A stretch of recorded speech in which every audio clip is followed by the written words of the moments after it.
Hello மக்களே, எல்லோருக்கும் வணக்கம். டுடே ரெசிபி ஐஸ்கிரீம் ரெசிபி தாங்க. இந்த உலகத்தில் ஐஸ்கிரீம் பிடிக்காதவங்க யாருமே இருக்க மாட்டாங்க. நம்ம வீட்லேயே ஐஸ்கிரீம் செய்ய முடியும்னா உங்களால் நம்ப முடியுமா?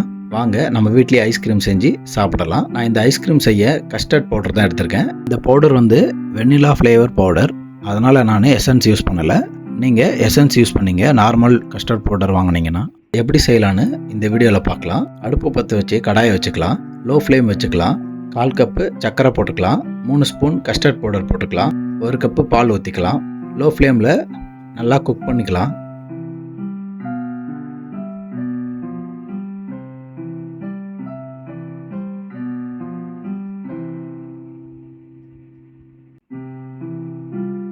இந்த கஸ்டர்ட் பவுடர் மிக்சரை நம்ம 1 ஹவர் ஃப்ரிட்ஜில் வச்சு எடுத்துக்கலாம்.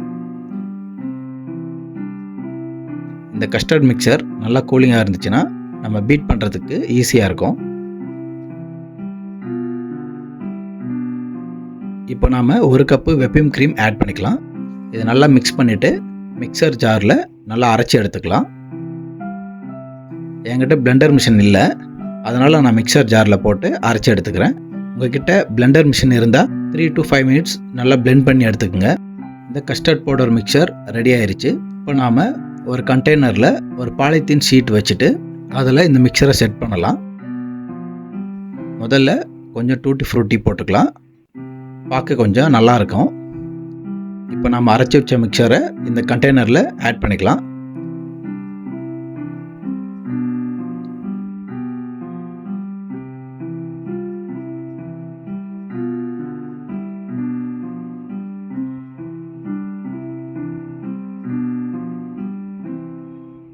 இப்போ இந்த மிக்சர் ஃபுல்லாக இந்த கண்டெய்னரில் செட் பண்ணியாச்சு.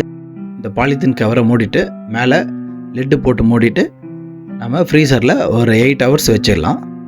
ஓவர் நைட் வச்சிங்கன்னா காலையிலேருந்து சாப்பிட்லாம். இப்போ 8 hour முடிஞ்சிருச்சு. நாம் செஞ்ச ஐஸ்கிரீம் எப்படி இருக்குன்னு எடுத்து பார்க்கலாம் வாங்க. அட இங்கே பாருங்கள், நம்ம வீட்லேயே ஐஸ்கிரீம் ரெடி ஆயிடுச்சு. வாங்க நம்ம ஐஸ்கிரீம் சாப்பிட்டு பார்க்கலாம். நீங்களும் உங்கள் வீட்லேயே இந்த மாதிரி ஐஸ்கிரீம் செஞ்சு சாப்பிட்டு கமெண்ட்ஸில் டேஸ்ட் எப்படி இருந்துன்னு எனக்கு போடுங்க. உங்கள் குழந்தைங்களுக்கும் நீங்கள் வீட்லேயே ஐஸ்கிரீம் செஞ்சு தரலாம். இந்த வீடியோவை பார்த்துட்டு அதிகமாக வெளியில் வாங்கி கொடுக்குற ஃபுட்டை அவாய்ட் பண்ணிக்கோங்க. நம்மளோட ஹெல்த்து ரொம்ப பாதிக்கும். அதனால் நீங்களும் சேஃபாக இருங்க. ஃபேமிலியில் இருக்கிறவங்களும் சேஃபாக பார்த்துக்குங்க. முக்கியமாக கிட்ஸ் எல்லாம் சேஃபாக பார்த்துக்குங்க. இந்த வீடியோ உங்களுக்கு பிடிச்சிருந்தா என்னோடய சேனலை சப்ஸ்கிரைப் பண்ணுங்கள், லைக் பண்ணுங்கள், ஷேர் பண்ணுங்கள் அண்ட் கமெண்ட் பண்ணுங்கள். மறக்காமல் நோட்டிஃபிகேஷன் பெல் பட்டனை கிளிக் பண்ணுங்கள். அப்போ தான் நான் போடுற வீடியோ உங்களுக்கு உடனே வரும். அடுத்த ரெசிப்பியில் நம்ம மீட் பண்ணலாம். தேங்க்யூ ஃபார் வாட்சிங்.